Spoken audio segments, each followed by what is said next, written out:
سامعین کی خدمت میں شمیم عثمانی کا پرخلوص آداب۔ ایکسٹرنل سروسز ڈویژن آل انڈیا ریڈیو کی اردو سروس سوشل میڈیا میں آپ سب کا استقبال ہے۔ پیش خدمت ہے Urdu news magazine. News magazine کے آغاز میں آئی سنتے ہیں حالات حاضرہ پر مبنی جہانما۔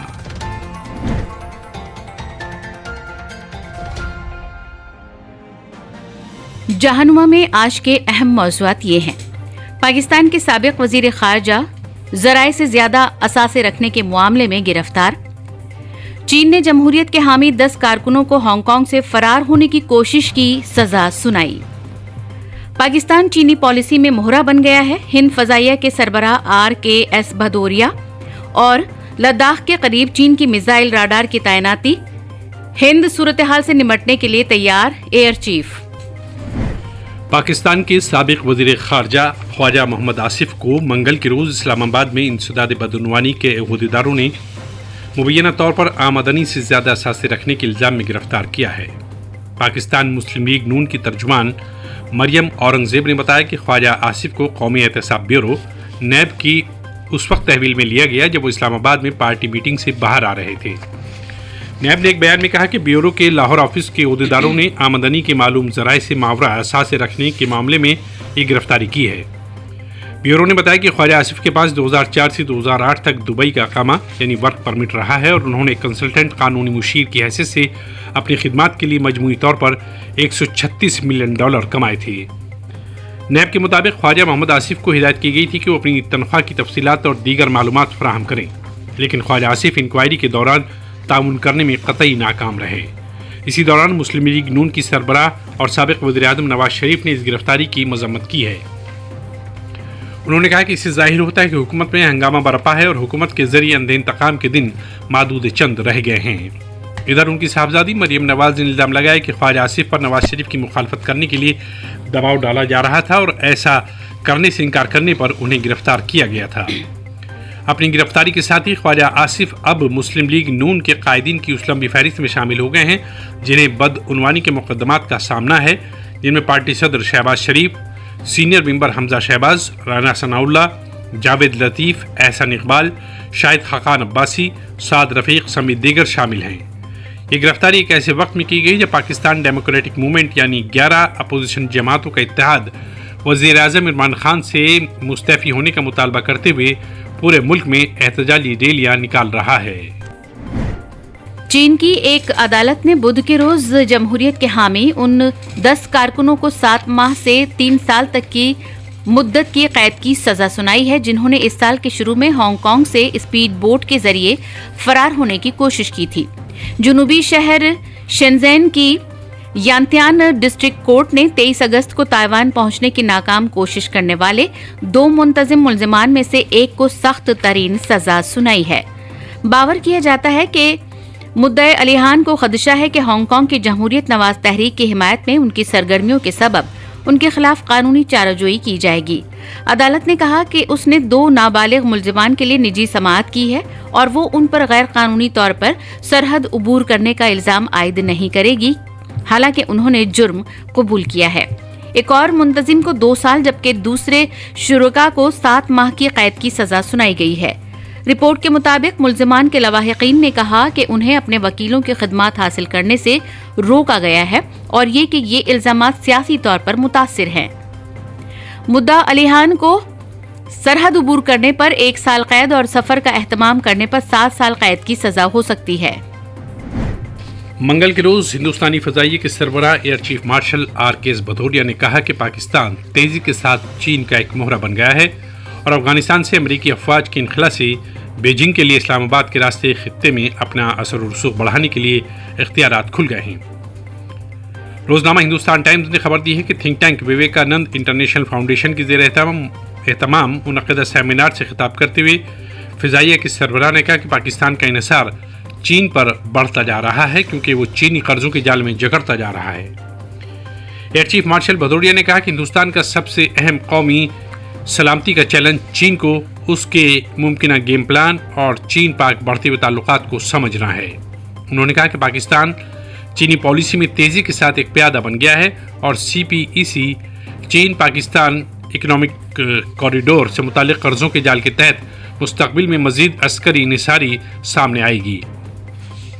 IAF کے سربراہ نے مزید کہا کہ افغانستان سے امریکہ کے انخلاء کے بعد سے خطے میں چین کے لیے براہ راست اور پاکستان کے ذریعے دونوں طرح سے خطے میں اختیارات کے مزید مواقع کھل گئے ہیں، جس سے وسطی ایشیا میں چین کے لیے ممکنہ داخلے کی راہ ہموار ہو سکتی ہے، جس پر وہ طویل عرصے سے نگاہ رکھے ہوئے ہیں۔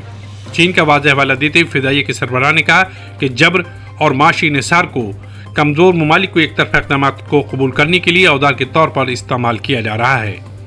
انہوں نے کہا کہ قائم بین الاقوامی قوانین اور اصولوں کو نظر انداز کر کے یا مرضی کے اقدامات کے ذریعے صورتحال کو تبدیل کرنے کی کوششوں میں اضافہ صاف نظر آ رہا ہے، جس سے بین الاقوامی سطح پر قائم کردہ نظم و ضبط کو خود ہی نقصان پہنچتا ہے۔